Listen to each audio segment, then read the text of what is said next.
Greetings to all of you. In today's session, we are going to discuss about the intermediate chemistry. Will be helpful for the international entrance and competitive examinations, JEE Advanced and JEE Mains entrance exam for the IIT and NIT stream for engineering. Technical domain it will be, and NEET chemistry for medical entrance examination across India, Telangana and Andhra Pradesh MSET examination for engineering. Again, it is the technical stream. In addition, all the government examinations you are preparing for, that is the kind of session called a general studies paper where you can find the general science. Here, the content what we are discussing is very much helpful. Let's enter into our today's session. Explain the name of following compound as per the IUPAC protocol. IUPAC stands for International Union for Pure and Applied Chemistry. So as per the IUPAC, we have to name the compound here. New term was taken for our priority, that is a polymeric compound. This is called vinyl chloride, and after the polymerization, n number of monomers got combined to generate polymer. So final product is the polymer. Then as per the IUPAC, what is the name of this one? In order to explain, there is a kind of addition polymerase. This is a kind of addition. One monomer will add it to another. In this manner, extension of the chain length is possible. Whenever you are adding these monomers, this is the kind of fashion where you can see head to tail diode. Diode means two monomers got combined, and head to tail means this is said to be head of the system and this is called tail. And the head of one monomer, tail of another monomer got combined, which is called head to tail diode, right? So this is the way in extension of the chain length. You can notice whatever the chain length you require, that extent of polymer formation is possible. And here the polymer generated is called N denotes what? Polymer. So let me pronounce poly, and it is called vinyl chloride, generated from vinyl chloride. So that polyvinyl chloride is the IUPAC name of the compound provided. Polyvinyl chloride is the IUPAC name for question number 1. So this is the way polyvinyl chloride, and there is the addition called the head to tail diode fashion. Right. So this is the answer for the question number 1. Move on to question number 2, Cambridge Assessment International Education, where there is an experiment. The diagram shows an experiment to measure the rate of chemical reaction. Here, dilute hydrochloric acid was taken, and within the flask we have a metal, and there is a connecting tube is there. Connecting tube is there with this volumetric flask to the measuring jar. This is the measuring jar, measuring cylinder they mentioned, and in this water is poured. Right, this is the entire experimental setup where you can see hydrochloric acid over there. Which change decrease the rate of reaction? Rate of reaction means how time passes, what extent the rate of the reaction will changes is called rate of the reaction. What will be the speed of reaction? That is called its a rate of reaction, right? So they're asking for decreasing the rate of reaction. Here, rate of reaction affecting factors are there. Certain factors are mentioned over there. From these factors, we have to conclude which answer is correct, right? So, if the concentration is larger, larger concentration denotes more the number of ions. More the number of ions, more will be the rate of reaction. So, that concentration directly proportional to rate of the reaction. As we rising the temperature, reaction will be fastened. Extra energy is supplied, so that rate of reaction also rises. Metals like a catalyst will facilitate the rate of reaction. In the presence of metal, rate of reaction rises. Hydrochloric acid is a strong electrolyte. Strong electrolyte denotes what? Whenever added to water, 100% ionization carried, H plus and Cl minus. Hence, completely ionized, so that even by dilution we can't notice any effect because already 100% ionized. Further addition of water, no impact on that, so that hydrochloric acid conductivity will not be altered while the addition of water, so that decrease in the rate rate of the reaction is not possible by the addition of water. Heating the device or else a concentrated solution using powdered metal, all will increase the rate, but the addition of water will not show the increase in number of ions, so that it is the right answer. For question number 2, option number A will be the correct answer. Move on to question number 3. Question number 3 is the part of organic chemistry, which is taken with the graphical representation. It is a kind of organic chemistry only. Which of the following plot is the correct for given reaction? This is called tertiary butyl bromide added with sodium hydroxide, formation of hydroxy. This is the kind of SN1 reaction. Unimolecular, nucleophilic substitution reaction, right? Tertiary butyl bromide is the reactant. This is the nucleophile, and bromo is a hydroxy. So that SN1 reaction, if you consider unimolecular means first order reaction. For the first order reaction, T half is independent of initial pressure, so that it will not be impacted, and you can see the linear line. So it is the correct answer. Right, let's see the explanation for this one. This is the case SN1 reaction. The corrected graph will be, for this tertiary butyl bromide added with NaOH, tertiary butanol will be formed. It is the first order reaction. T half-life period is mentioned with 0.693 by K. 0.693 by K is the T half for the first order reaction. So you can't notice any concentration of initial reactant, so that T half and the P naught, if taken on the different coordinates, it will not be impacted. So P naught on the x coordinate, T half on the y coordinate, so that it will not be impacted independent of the initial concentration. The graph which is mentioned in the A option will be the correct representation for SN1 reaction. For question number 3, option A will be the correct answer. Move on to question number 4. Which among the following statements are true for the extraction of aluminium from bauxite? Right, it is the kind of metallurgy. Question given from metallurgical process. Metallurgy stands for you are taking the crude combined product called the mineral or else ore. From that you are going to extract the pure metal by the various processes, series of reactions going to be carried, and finally pure form of metal can be extracted. The ore what we are choosing is a bauxite. It is aluminium oxide dihydrate. Right, aluminium oxide dihydrate is the ore taken. From that you are going to extract the metal aluminium. During its extraction process, what are the correct mentioned options we have to identify? Hydrated Al2O3 precipitates when carbon dioxide is bubbled through the solution of sodium aluminate. Okay, so here we are taking the solution of sodium aluminate.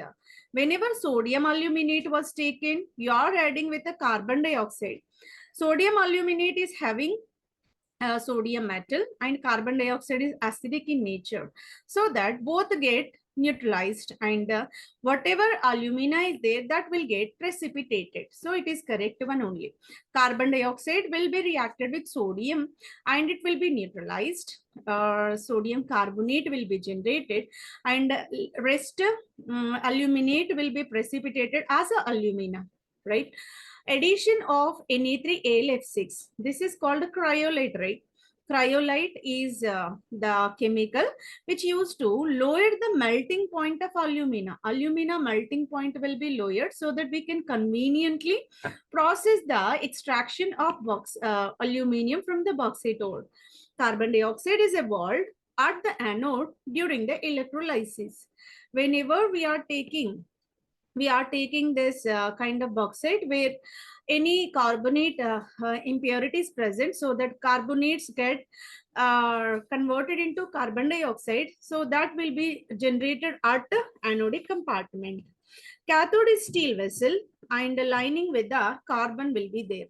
All the factors whichever mentioned are the correct answers for this aluminium extraction from bauxite. This is the process called electrolysis. Whatever metals are active in nature, which extraction carried by electrolysis. Fluorine is extracted by the electrolysis, magnesium extracted by electrolysis, bauxite. Aluminium is also extracted from electrolysis process. All these are the possible things in the electrolysis of bauxite into aluminium metal. So for question number 4, A, B, C, D are the correct options. Right. So the explanation is provided whenever sodium aluminate is added to carbon dioxide. Just now we said there is a formation of neutral molecule called sodium carbonate, and the leftover will be aluminum hydroxide that will get precipitated. This is the possible option A. Move on to B, Hall-Heroult process, Na3Al F6 and CaF2 mixed with Al2O3 in order to lower the melting point, increase the conductivity. So whenever this cryolite is added, melting point of alumina will be lowered. Anode will be carbon. Oxide will, if present, so that carbon binds with oxide, carbon dioxide will evolve at anodic compartment. What they said in the C option will be exactly correct. And the steel cathode with the carbon lining, graphite anode are used. Okay, so steel cathode, steel is taken as the cathode where it is coated with the carbon, and graphite is anodic metal, anodic material. So this is about the construction of electrolytic cell for aluminium extraction. So for question number 4, A, B, C, D, all are right options only. Move on to question number 5. Question number 5 is collected from Telangana Gurukulam Degree College Entrance Examination, Degree Lecturer Entrance Examination. It is the question given from conformational isomerism of organic chemistry, right? Choose the most preferred conformer for the compounds trans 1 tertiary butyl 3-methyl cyclohexane. Okay, so being it is the compound of cyclohexane, preferable form will be chair. So many options we have. Chair is the preferable. Boat will be there. Half boat, twisted boat will be there. Half chair will be there. Among all, more stable conformer of cyclohexane will be chair conformation. In this chair, two possibilities of substituents, two occupations of the substituents. If the substitution will be the right angle with respect to cyclohexane, that is called axial bond. Right angle means 90 degrees angle if present, called axial bond. If it is in oriented, inclined slantly, slanting bond is said to be equatorial bond. Okay, so here the representation of substitutions on cyclohexane, we have we have two possibilities: axial orientation, equatorial orientation. If you see here, if the bond is like a straight line, that is said to be axial, right angle we can say. And if the bond is inclined like a slanting position, that is called a equatorial bond. Okay, so two possibilities if present in case of trans tertiary butyl methyl cyclohexane, what will be the right arrangement?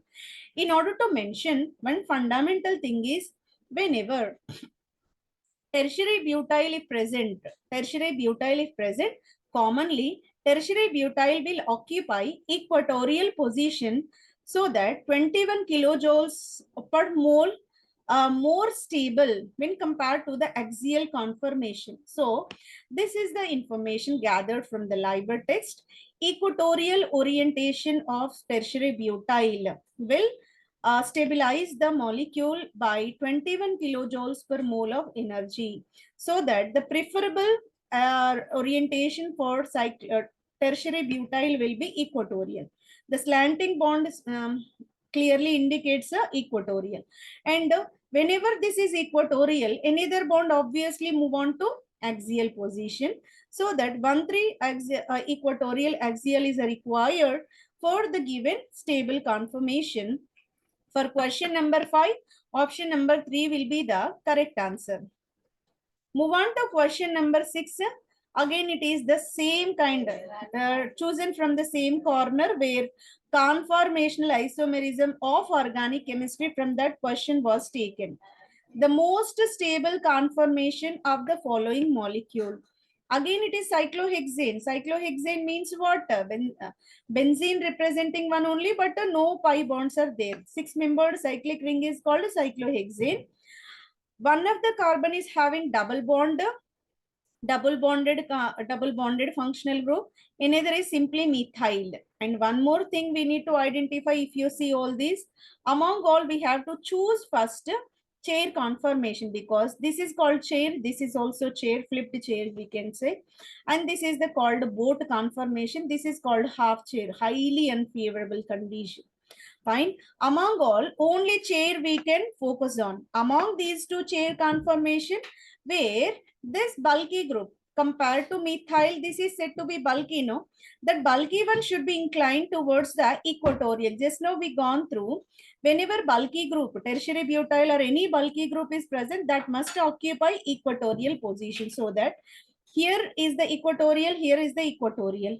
And moreover, when this bond is equatorial, obviously another methyl must go up with the axial. So equatorial axial will stabilize the molecule, so that 2 will be the right representation for the molecule. Right, more stable conformation will be 2. This, what we can say, this one, double bonded isopropenyl, we can say isopropenyl, that is equatorial, and this one methyl will be axial. So that representation is given in option 2. For question number 6, option 2 will be the correct answer. By this, we discussed the entire concepts what chosen for the day, and we covered with the IUPAC nomenclature and mineral extraction process covered over here, organic chemistry, conformational isomerism got covered, and so many dimensions we gone through. That's a reason why it it will be what informative session, who are seriously aspiring for any kind of competitive examination they are preparing for. Hence, I am sincerely requesting to like the channel. Sorry, comment which part is really interesting for you, and share with us parents. Subscribe the channel to receive the more updates. Thank you very much for your patient listening. Thank you one and all.